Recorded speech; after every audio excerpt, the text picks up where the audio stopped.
2025 yılı inşaat sektörü açısından temkinli bir yıl oldu. Daha ziyade fizibilitenin ön plana çıktığı, pozisyon alınan bir yıl oldu. Ama bütün bu duruma rağmen talebin çok fazla olduğu ama kredi oranlarının elverişli olmaması sektörü bir nevi olumsuz yönde etkiledi.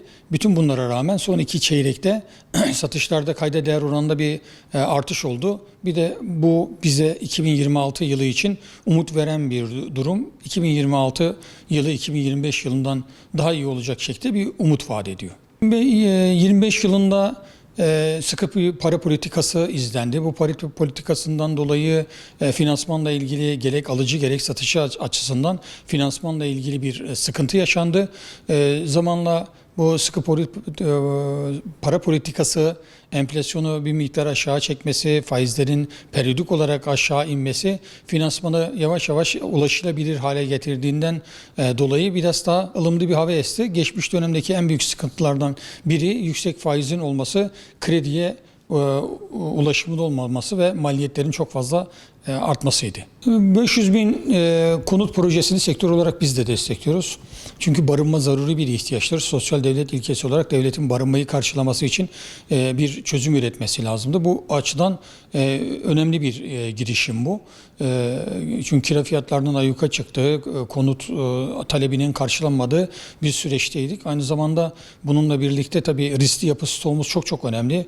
Bütün bu etken faktörleri göz önünde bulundurduğumuz zaman kamunun bu refleksi takdire şayan bu 500 bin konut projesini biz de destekliyoruz. Tabii bu aynı zamanda iş piyasada bir hareketlenmeye, sektörün işte ürün satanlar ve aynı zamanda bu sektörün müteahhitlik kısmını, taahhüt kısmını yapan şirketler açısından da çok olumlu bir gelişme olacaktır. İnşaat sektörü de bildiğiniz gibi lokomotif bir sektör.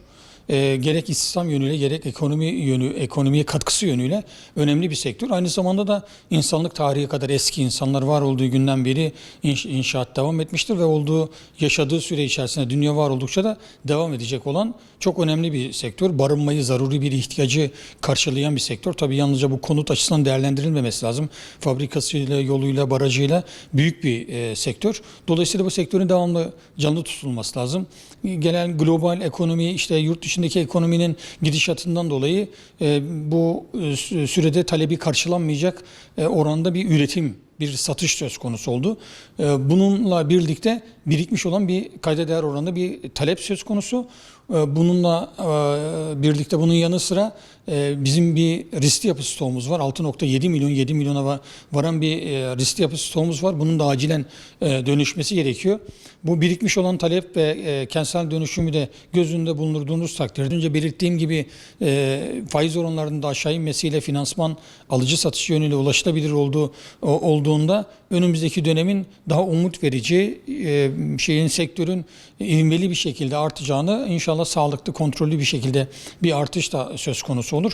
Dolayısıyla önümüzdeki yıllarda gerek yakın çevremizde Suriye'de, işte Ukrayna'daki olan talebin de göz önünde bulundurulduğu takdirde sektörün önü açık, umut vaat eden bir süreç bizi bekliyor. Bizim de şu konuda talebimiz söz konusu.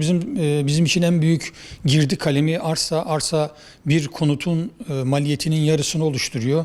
Arsa üretiminin daha ucuz, ulaşılabilir hale gelmesi lazım. Daha doğrusu arsanın bir rant aracı olmadan çıkarılıp amacına yönelik bir noktaya gelmesi lazım. Arsa politikasının değiştirilmesini her platformda bahsediyoruz. Az önce de belirttiğim gibi 6-7 milyona yakın bir riskli yapı stoğumuz var. Bu yıl can kaybı fazla olmasa da sık sık depremlerle sarsıldık.